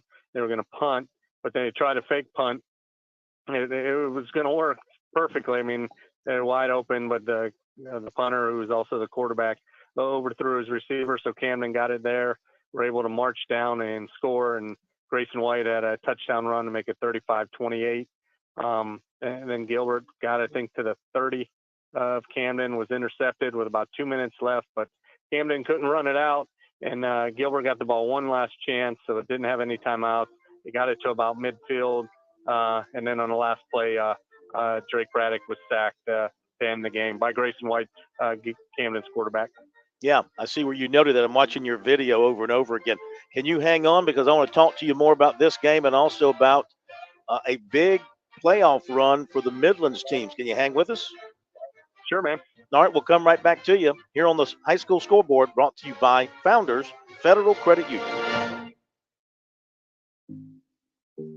This is Ian with AccuClean. With the holiday season and gatherings with friends and family quickly approaching, now is the perfect time to get your carpets, rugs, and upholstery cleaned. AccuClean is a veteran-owned and local carpet cleaning company located in the Midlands for over 20 years. Call AccuClean today at 803-957-1202 to make sure your carpets are refreshed this holiday season. Once again, that's AccuClean at 803-957-1202. We hope to see you soon. I'm Kimberly Cockrell from Lexington.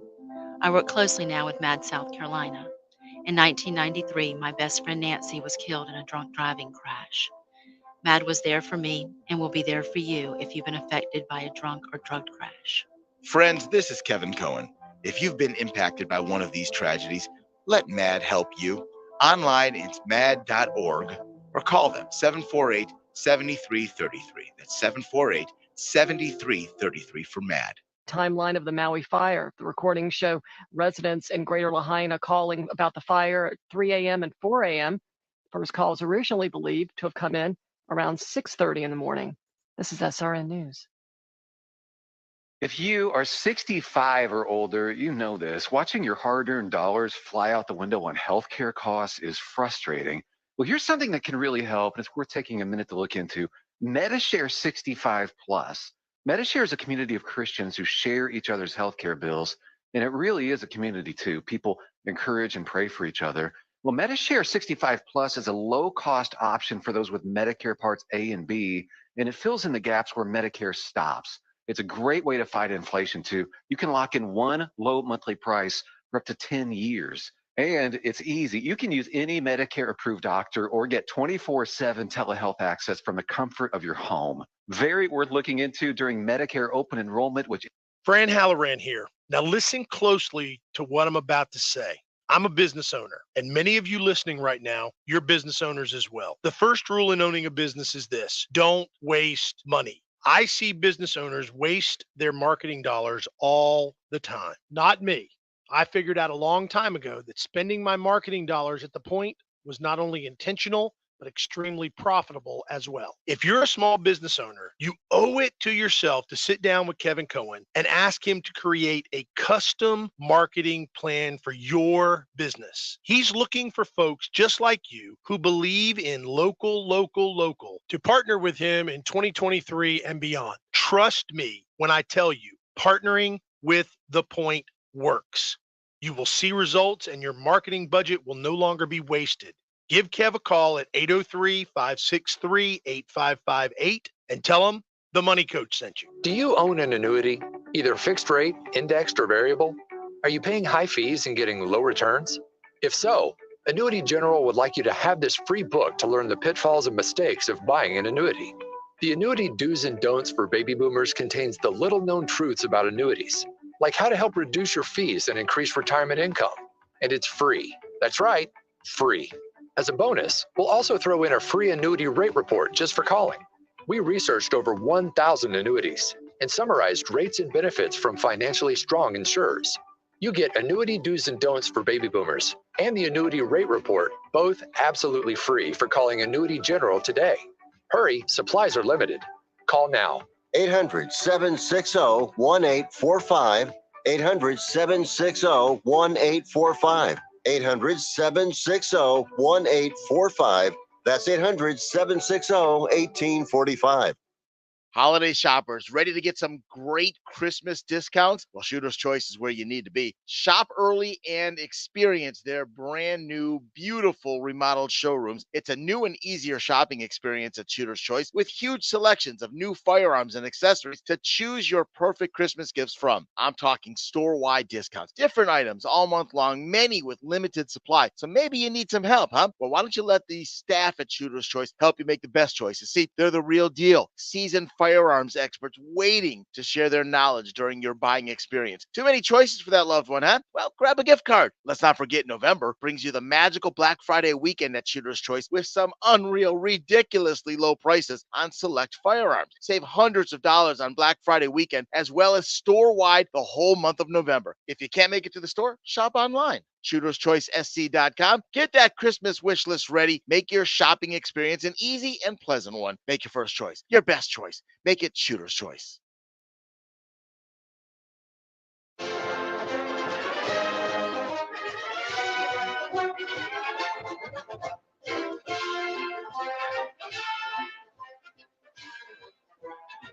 All right, welcome back, everybody. That's what I get for eating an olive during the break. Lou, you like olives? Olives. Say again? I love olives. Yeah, me too. It's I weird. can't stand them. It's weird when nobody's asked you, Josh, if you liked them. Wow. I only care about Lou and David. David, you like olives? I do not. I hate them. I went my entire life, which is pretty long to this point, not eating olives until about maybe 6 or 7 months ago. And I just took one on a dare. I said, okay, I'm going to try one and finally see if I like it. And now I can't get enough of them. I don't know why. It's weird. I did the same thing with broccoli. I did not eat broccoli until about 6, 8 months ago when I got sick. Doctor said, you need to eat more vegetables and try some broccoli with some cheese. Fell in love with it. Love it. Try spinach. Have you had spinach? I eat spinach salad, but I don't eat like cooked spinach. Oh no, you should try some cooked spinach with some garlic mixed in. No. Oh yeah, that's good. No. And no zucchini. No zucchini. Ugh. No. It's getting late. Lou, thank you for holding. And I wanted to talk to you about what's going on in the Midlands, because you made the point you got 6 Midlands teams going to play for the right to go to the state championship. So pretty strong showing for the Midlands. Yeah, no, really good showing. I mean, you knew, coming in the season, Dutch Fork, you didn't know. But after their start, and then here they are, they beat Gaffney, and the way things worked out, they get to host now the Upper State Championship. White Knoll, probably one of the best stories, not in the Midlands, but in the state this year, undefeated, and they get to host Somerville. Irmo has been dominant. I think they've been overall the most complete team in the area, and they get South Florence in a matchup of the defending state champs, and you got an all-local game. You got Camden and BC next week, so we're guaranteed at least one team in the championship, and then you got Gray and Abbeville. There's no love lost between those two, and 1 and 2 and 2A, and that should be a fun one next week. I tell you what, that'd be a pricey ticket. I think that's going to be dandy. David, you got a couple of questions or comments for Lou? Lou, I'm interested to know. Brooklyn Casey has been kind of close the last few years, but they always seem to lay an egg in the playoffs. They never get this far. In your opinion, what is the difference with this team as to, they've had some good teams in recent years, but this team just seems to have a different mojo to it. I think their offense and defensive line, it starts with them. They're very physical, and they kind of wear you down. And Rusty Sharpie, I think he's pretty underrated as far as X's and O's guys and scheming, working up a scheme, a different one each week. And he's hit something this year with the running game. They'll throw so many different formations at you with the running game. Will Young, I think, is pretty underrated. He's the quarterback, but also I think he's the leading receiver on the team as well. So when they do have to pass, and he just breaks free, and they got a bruiser of a running back in Deshaun Washington, and he's pretty strong. And that defensive line, I think, is pretty big. I think I know they had at least one defensive touchdown tonight. So yeah, it's been fun. And Camden, it's going to be a great matchup up front. I think both teams are going to be able to put a lot of points on the board next week. It should be a fun matchup. Oh yeah, I think so. Lou, you did a great job this week covering the activities with the high school league, the executive committee, Monumental decision. I mean, something never done before in South Carolina to try to settle this situation about competition and leveling the playing fields, so to speak. So, in your opinion, from all your years of covering things, is this going to resolve the issue now? Are people going to be happy on both sides of this line? I think they will initially, and like I think I heard you guys say, it's going to be interesting to see which. I mean, if you have a bunch of teams move up, okay, you move up from like 2A to 3A and that. But if you still have the same amount of teams, how many teams are going to be in 5A? How many teams are in 4A? Things like that. It's going to be interesting what the breakdown is. Your number can increase, but yet how much is you're going to increase in classes? Like I said, Gray will probably move up at least one class, maybe two, and the private schools at least one class, two. It'll be interesting to see what Oceanside does, how much they move up, and like I said, if you're about middle of the way, 4A and then 5A, it's probably not going to affect you, but it'll be interesting. And then, like you said, at least they tried. At least something was accomplished. There's been so many years of talk. At least they got something passed, and it's for 2 years. And if it doesn't work, maybe try something different or tweak something. But at least we're going to have something different, and at least there was an attempt and something made. So, I mean, these other teams that have been pushing for this, they want their pound of flesh. They want these schools who've been winning at the lower level now to be forced to move up and not win so much. Maybe take some lumps from some bigger schools. Is that what they're hoping? Is that what they're expecting? Is that what's going to happen? That's what they're hoping, and I don't know if it will be. I mean, but you take for instance, Gray Collegiate basketball. I think they'll be able to compete on the 4A level.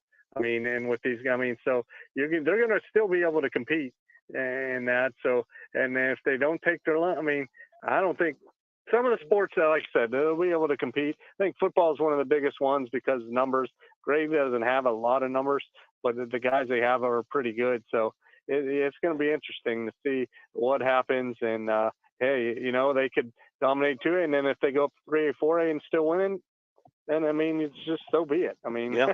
And I'm sure the 4A teams won't be happy. And then I don't want. I mean, at least you can only move up one more classification. And of course, we know they tried to do the separate playoff thing, but until that proviso is taken away, that's not going to happen. And at least it's not anytime soon.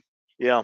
Yeah, I think, guys, I think this was the best possible result of all the options. I just felt like this was the one that will calm the storm a little bit. But like I said earlier, there are a lot of schools that have out-of-zone kids all over every classification, not just 1A's private schools.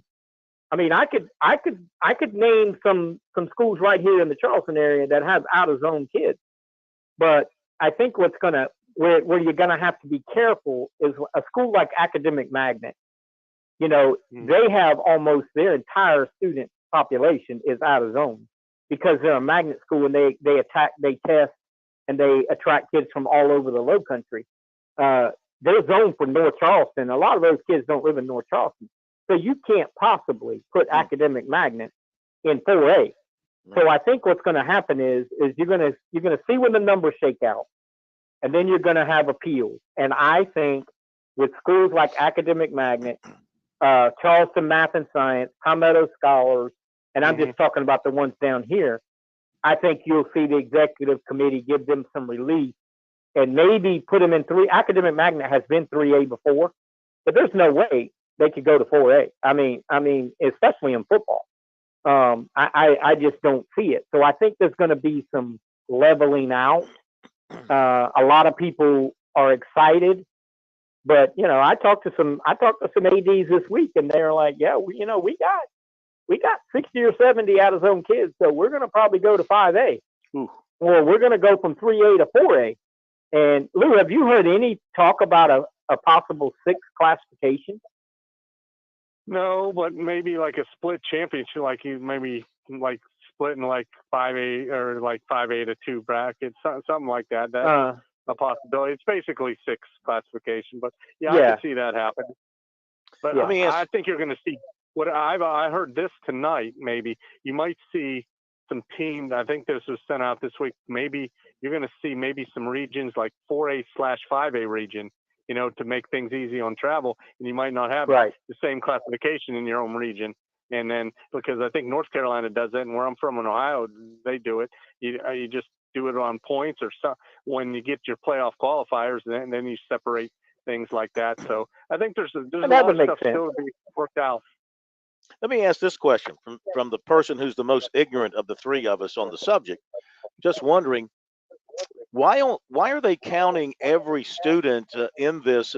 Because this is an athletic question. Why not just apply this to athletes from outside the district who have come into the school instead of applying it? If I understand correctly, right? It applies to every student that comes outside your district, and the multiplier is added. Am I right? Why not just apply it to the athletes that come from outside your district, since this is an athletic question? Well, because people are going to lie about who's an athlete. Yeah, and then you're going to cut. People people lie. Oh yeah. Oh, in high school people lie. You talk about. I think this came up. I don't know if it was in the executive committee meeting or something about, or I read, or I can't remember, but. You got a piano player at a school of the arts that's a piano player who also happens to be 6'3", 275 pounds and runs a 4.8. So he's not an athlete, and all of a sudden he's on the football team. I just don't. I think they did that because of the.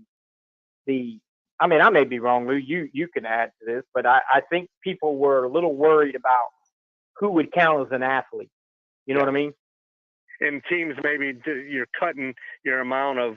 This was brought up, I think, in the committee Yeah. meeting. It's cutting down on, hey, instead of say like if your roster has 70 football players, hey, we're going to cut it. We're going to have 50. Or same with basketball, we're going to only keep, instead of 15 people, we're only going to keep 10. Stuff like that. They were worried about like kids not getting the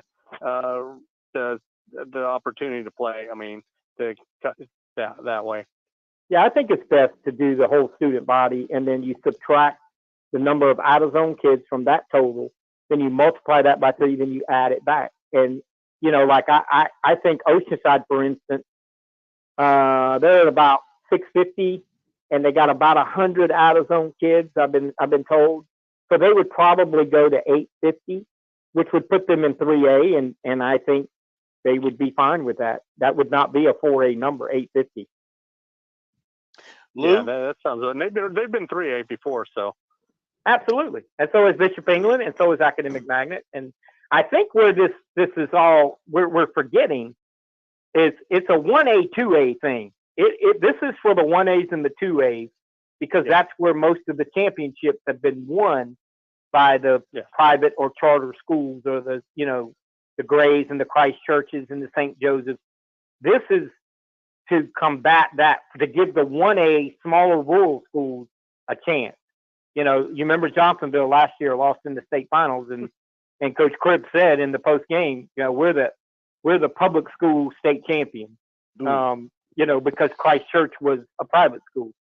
So I think that's where all this is coming about, but it's going to affect everybody. It'll affect every classification. All right, Lou, we're going to let you go because Miss Bajak might be wondering where you are. So thank you. We'll talk to you next week, and we really appreciate it. All right, guys. You have a good night. Thank you. Thank you very much. Yep. My wife doesn't care where I am, and David, I don't guess yours does either. So I don't have a wife. Oh. I do not have a wife. Well, you did. Nor will I ever again have a wife. Fool me once, shame on you. Fool me twice, shame on me. I'm sorry I brought it up. I'm really sorry I brought it up.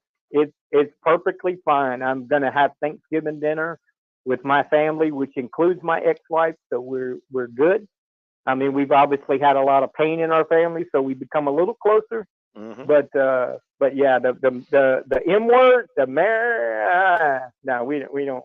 I don't talk in that language. It's getting late, man. Really late. Let's go to the break, and we'll reconvene on the other side. We got to get back through some of these games. Maybe we can grab a coach.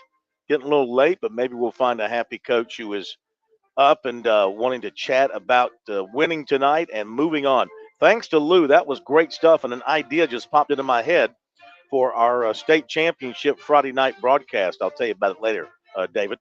Be back after this break here on the High School Scoreboard, brought to you by Founders Federal Credit Union. Looking for a way to fight back against inflation? One viable way to help your money stay relevant during inflation is through investing. To a new investor, investing can feel like a puzzle. With so many pieces to consider, it can be hard to know where to start. But with the right guidance along the way, you can put the pieces together to create a winning strategy. That's where Founders Investment Services come in. Our team of financial advisors can help you navigate the complexities of investing and create a personalized plan that fits your goals and risk tolerance. We'll work with you to identify the pieces of your puzzle and how they fit into your financial future. When you're ready to find the pieces to your financial plan, call 866-739-7064 to speak with one of our specialists, or visit foundersfcuinvestments.com to learn about how we can help you identify the key pieces to your financial plans. Securities offered through LPL Financial, member FINRA, SIPC, and not NCUA insured. Not guaranteed by credit union and may lose value. Your home is where your memories live. It's where you laugh and where you love. We understand the importance of the valuables under your roof, tangible and intangible alike. So no matter what's around the corner, we'll be there, offering you and your family the support that's made Farm Bureau Insurance a trusted name for nearly 70 years. You deserve more. You deserve a promise. Learn more at scfbins.com. Call me, Alex Satterfield, at 803-749-9171 for all of your Midlands insurance needs. Touchstone Energy cooperative members save more on electricity, and members save more on insurance, groceries, healthcare, restaurants, travel, concerts, and sporting events through co-op connections. Touchstone Energy is an alliance of the member-owned electric cooperatives, and as a member, the power is yours. Experience the power of co-op membership with Touchstone Energy and find out how much you can save on electricity and a whole lot more at touchstoneenergy.com. Hello, friends. This is David Shelton, co-host of the Friday Night Scoreboard Show with Phil Kornbluth. As many of you know my story, I've lost 2 sons to drug overdoses in the past 10 years. I want to tell you about my friends at Wake Up Carolina. Wake Up Carolina is a nonprofit recovery community organization dedicated to providing awareness, promoting education, and creating hope in recovery for our young adults, individuals, and families touched by substance use through collaborative community partnerships, trusted resources, and support services in Berkeley, Charleston, and Dorchester counties. The organization relies on private donors and state funding to make sure all their resources are free and open to the public. Call them today if you know someone who needs assistance. That's wakeupcarolina.org. Phone number 843-972-8154. Don't wait until it's too late.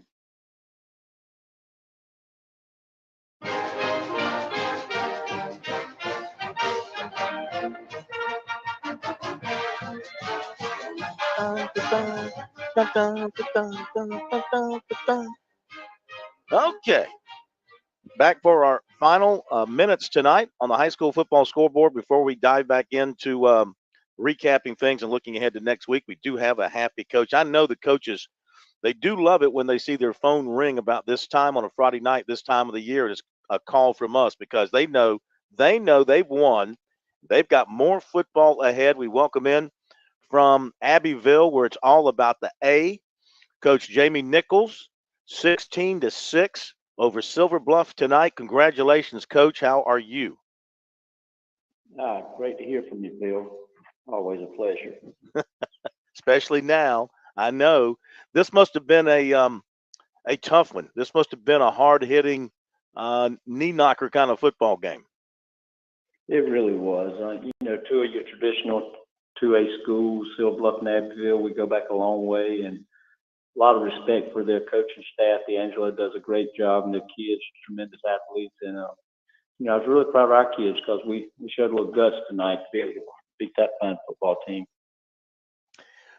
Kind of give us the ebb and flow of the game. Did you control it the whole way? Have a nice lead? Did something happen late to give you the 10-point advantage? How did it play out? Well, it was a real like you said, a slobber knocker. They were a real good football team and with elite athletes. And, I thought in the first half we controlled things fairly well, 9-0. But then in the third quarter, they came out with their hair on fire, I feel. And, they really defensively we bent, but we didn't break. And then they finally scored, made it 9-6. And then they had a couple of chances to tie the game up. And, it was just one of your typical Abbeville Silver Bluff football games. It really was. David, got a question for the coach? Yeah. Hey, Jamie. Good to talk to you. I know we talked a couple of weeks ago about the upper state bracket and how you thought it was going to be extremely difficult. Newberry was very competitive with you. Silver Bluff was very competitive tonight. And now you get Gray, which most people thought it would be Gray and Abbeville next week. But just talk about how your team has kind of persevered. This is not one of those Abbeville teams that people have been talking about all season. You've quietly just put together a very solid season. Well, we're really young, David, as you well know, and we don't have 10 seniors on the team, but give our kids a lot of credit. They fight hard, and just really, really proud of them. The coach, the matchup next week. Let's don't beat around the bush. It's the one everybody has sort of been looking forward to. How about you guys? I mean, I know the old take it 1 week at a time sort of thing, but you knew down the road this could happen. Your players, at least among them, have they looked forward to this opportunity? Well, anytime you're playing, you're practicing on Thanksgiving, that's kind of, it means you've had a good year. We have a lot of respect for Gray. Adam does an outstanding job, always athletic, and they're the measuring stick right now in 2A football, and we look forward to the big challenge ahead. How do you feel you match up with them athletically, physically? Will it be a good matchup, not just on paper, but when you guys line up? You feel like you'll line up well against them? I hadn't seen them on film yet, but I just know they're really, really good. If they beat Strong Thurman, that says it all right there. Our teams have played in the past, and just a lot of respect for their program. Well, everybody respects yours. That's going to be a great game next week. Thank you for staying up late with us. Good luck, and we'll talk to you again soon. Tell David to put in for overtime. You're working him a late hours these days. He's so I well tell you, paid. Coach. He's so well paid. It's not even worth negotiating. I appreciate you guys and what you do for high school football. I really do. Well, thank you. We thank you too. Thanks, Jamie. Always great to have you. Always great to have any of the coaches who are still winning and playing, and we appreciate them. All right, let's do this, David. We got to do Shelton Says here in the last 3 minutes. We got to go quickly, so let's do it. Let's go Dutch Fork. J.L. Mann, Shelton Says. Dutch Fork. Let's do White Knoll. Ooh, Somerville. Somerville, White Knoll, coming to Columbia, Shelton Says. Whew. I might change by Friday, but I'm going to go Somerville right now. All right. Greenville and West Side. Shelton Says. Shelton Says there'll be 100 points scored in this game, and I think West Side will score the most. South Florence, Irmo. Shelton Says. I'm going to go with the Camps. I think Irmo is a great matchup, but I'm going to go with South Florence. Let's do Daniel and Belton Honeypath. Shelton Says. You got to go with Daniel. I mean, they just been the guys. They're very good. BC Camden. Shelton Says. Another one that I really need to think about, but I'm gonna right now, since I'm under the gun, I'm gonna go Camden because of their experience. Talking about Hemmond and Hall, and how about this one? Shelton Says Abbeville Gray Collegiate. Oh boy. Well, there's gonna be some great games next week. Is that game at Abbeville? No, it's at Gray. Oh. Okay. Jamie's a good friend of mine. I'm gonna have to go Abbeville. Hampton County, Oceanside. Shelton Says. I think it'll be a very good game. I think it'll be very defensive and physical. And I think Oceanside will come out on the winning side. All right, just got to give me the teams here. Christchurch, St. Joseph's, Shelton says. Christchurch. And Johnsonville, Bamberg Earhart. Shelton says. Bamberg Earhart. Beautiful. David, been a pleasure. Thank you, my man. Go eat some broccoli. Have a great weekend. See you next week. Take care. David Shelton. Thank you, Josh Cohen. Thank you, players, coaches, referees, concessions people, and all you players. Thank you. Have a great night. The only afternoon local talk radio in Columbia is the Afternoon Drive with Kev. It's all about you. It's your phone calls. It's my challenging topics. All the news, traffic, and weather weekdays, 4 p.m. on